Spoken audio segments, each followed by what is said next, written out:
Bu videoda ko'pchiligimiz ko'rgan, lekin ichki mexanizmlari qanaqa ishlanishini bilmaydigan mavzuni ochamiz. Bu Amerika prezidenti safarga chiqqanida ularning logistika tizimi qanaqa ishlaydi degan mavzuda gaplashamiz.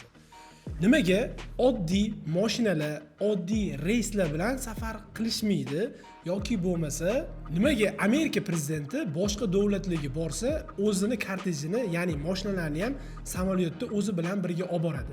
Nimaga kortejda 50 tadan ortiq transport bo'ladi? Qanaqangi samolyot yoki vertolyotlardan foydalanishadi? Nima uchun vertolyotlar bir xil ko'rinishda uchadi? Bizi bilmaydigan qanaqangi maxfiy protokollar bor bu yerda. Shularni hammasini birgalikda ko'rib chiqamiz. Amerika prezidenti dunyodagi eng muhim siyosatchilardan biri hisoblanadi. Siyosatchilarning xavfsizligi bo'lsa qanaqangi muhim darajada ekanligini hammamiz juda ham yaxshi bilamiz. Shuning uchun ham dunyodagi eng muhim, eng mashhur siyosatchini transport va logistika masalalari juda ham murakkab bo'lishini tasavvur qilishimiz qiyin bo'lmasa kerak. Bu jarayonda eng yuqori texnologiya, ikir-chikirigacha oldindan rejalashtirish va eng muhimi operatsion maxfiylik umumlashgan holatda ishlaydi. Kelinglar bu jarayonlarni bosqichma-bosqich ko'rib chiqamiz. Amerika prezidenti safarga chiqishidan oldin birinchi navbatda ular manziliga qanaqa qilib yetib boramiz, nimalardan foydalanamiz degan narsalar haqida o'ylashadi. Manzildan kelib chiqib prezidentni ham transport masalalari bo'yicha bir qancha tanlovlari bo'ladi, lekin u tanlovlarni eng xavfsiz va eng ehtiyotkor variantlarini ko'rib chiqishadi. Shunga qaramasdan Amerika prezidenti uchun eng xavfsiz tanlov bu shubhasiz Air Force One samolyoti hisoblanadi. Lekin prezident to'g'ridan to'g'ri samolyotga chiqib ketmaydi va odatda Marine One vertolyotlari prezidenti havo kuchlar bazasiga olib keladi va u yoqdan bo'lsa prezident Air Force One ga chiqadi. Air Force One nimaligini bilmaydiganlar uchun bo'lsa video davomida batafsil sizlarga bu haqida tushuntirib beraman. Amerika prezidenti yo'lga qanaqa mashinalarda harakatlanadi? Hamma uchun shu joyi qiziq bo'lsa kerak. Prezident yo'lda The Beast, ya'ni hayvon deb nomlangan avtotransportdan foydalanadi. Bu mashinalar har bittasi Secret Service, ya'ni Amerika maxfiy xizmatlari tomonidan juda ham xavfsiz va ishonchli qilib himoyalangan. Prezidentlarning korteji tashqari tomondan qaraganda hammaga qiziq bo'lgan tomosha hisoblanadi. Lekin ichki tomondan qaraydigan bo'lsak, xavfsizlik darajasi yuqori darajada tashkil qilingan jarayonlardan tashkil topgan. Odatda korteji boshdan yo'lni tozalab beradigan va korteji muammosiz o'tib ketish uchun javob beradigan mototsiklda harakatlanuvchi politsiyachilar harakatlanadi.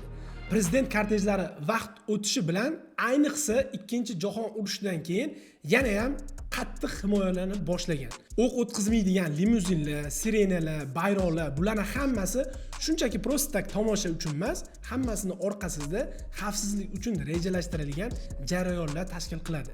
Bu jarayonlarning asosiy boshqaruvchisi Secret Services, ya'ni maxfiy xizmatlar hisoblanadi.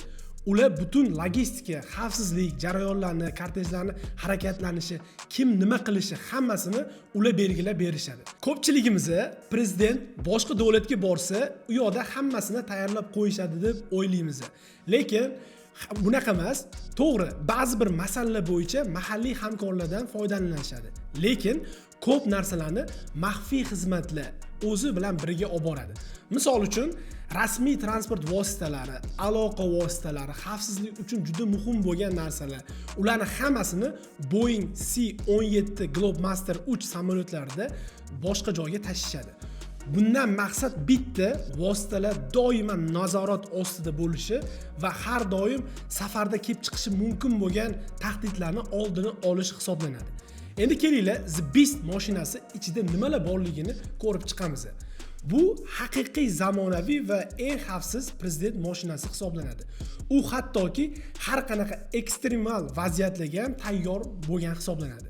Bu mashinada sun'iy yo'ldosh telefonlari, kislorod ballonlari, hattoki prezidentning qon guruhiga mos bo'lgan qon guruh konteynerlarigacha o'z ichiga oladi. Kelinglar, endi kortejdagi hamma o'zini rollari va kim nima vazifalarni bajarishini ko'rib chiqamiz. Kortejni oldida odatda marshrut mashinasi bo'ladi. Uni asosiy vazifasi yo'lni real vaqt rejimida tekshirib borish. Agar kerak bo'lsa, favqulodda o'zgarishlarga tayyor turish hisoblanadi. Ularning orqasidan bo'lsa, butun operatsiyani miyasi bo'lgan yetakchi mashinalar keladi. Atrofida bo'lsa politsiya mashinalari, patrul mashinalari yo'llarni bo'shatib, ushlab, kortejni bir xil tezlikda ketishini saqlash uchun javobgar hisoblanadi. Bunaqa kortejlarda 50 ga yaqin transport vositalari bo'lishi mumkin. Ularning ichidagi chalg'ituvchi mashinalar, aloqa uchun yordamchi mashinalar, tez yordam mashinalari va matbuot mashinalarigacha bo'ladi. Xo'p, endi Air Force One o'zi nima? Bu Amerika prezidenti olib ketayotgan har qanaqa Amerika samolyoti uchun ishlatiladigan rasmiy nom hisoblanadi. Bu hech qanaqa samolyotning nomi emas. Bu nomning tarixi 1930-yillarga borib taqaladi. Lekin 1943-yilgacha Amerikaning prezident samolyotlarida hech qanaqa nomlanish konsepsiyasi bo'lmagan. 1943-yilda prezident Franklin D. Roosevelt yangilangan Douglas C-54 Skymaster'da uchishni boshlaydi va uni Sacred Cow, ya'ni muqaddas sigir deb atashadi. Keyinchalik urushdan keyin reaktiv dvigatellar o'tish boshlanadi. Boeing bo'lsa 1960-yildan boshlab to hozirgacha Amerika prezidenti samolyotlarini yetkazib beruvchi asosiy ta'minotchi hisoblanadi. Eng oxirgi Air Force One samolyoti sifatida Boeingning VC-25 modelini ishlatishadi. Bu ancha yangilangan Boeing 747-201 modeli hisoblanadi. Undan oldin bo'lsa Boeing 707 samolyoti 8 ta Amerika prezidenti Kennedydan tortib Clintongacha bo'lgan prezidentlarni tashishgan. Bu samolyotning dizaynini bo'lsa birinchi xonim Jacqueline Kennedy va dizayner Raymond Loewy tomonidan ishlab chiqarilgan.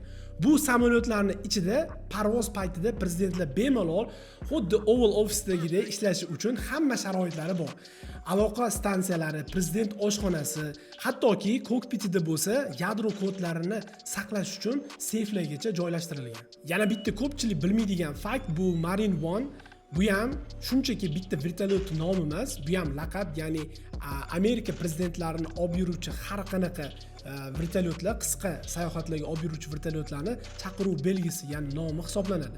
Buni boshqaruvchi tuzilma bo'lsa HMX-1 tuzilmasi hisoblanadi va ulardagi vertolyotlar eng so'nggi texnologiyalar bilan jihozlangan. Ya'ni ballistik zirh, raketalarga qarshi choralar, soatiga bo'lsa 150 mayldan ortiq tezlanishga chiqa oladi va shunga o'xshash boshqa imkoniyatlarga ega vertolyotlardan foydalanishadi.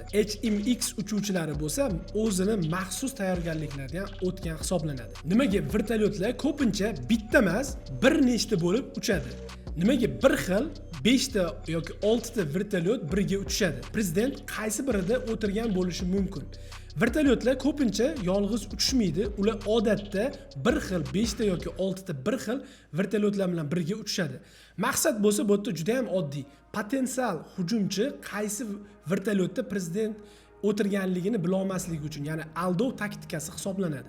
Xullas, xulosa qiladigan bo'lsak, prezident kortejlari va safarlari tashqaridan juda ham oddiy ko'rinsa ham, ichkaridan bu aniq tuzilma, ya'ni protokollar, oldindan rejalashtirish ishlari, maxfiy xizmat protokollari, havo va yerdagi transportlarning bir-biriga bog'liqligi va juda katta maxfiylik deganini anglatadi. Nima deb o'ylaysiz? Sizningcha bunaqangi tizim haddan tashqari kerak emas xavfsizlikmi yoki bu haqiqatda zarur choralarmi? Fikringlarni kommentariyada yozib qoldiringlar. Agar sizlarga Amerika hayoti qiziq bo'lsa, hozirgi kunda mana shu Amerika prezidenti tufayli 100 minglab insonlar Amerikadan deport bo'lib ketishyapti. Buni nima uchun sabablari haqida video tayyorlaganmiz, bemalol o'tib ko'rishinglar mumkin.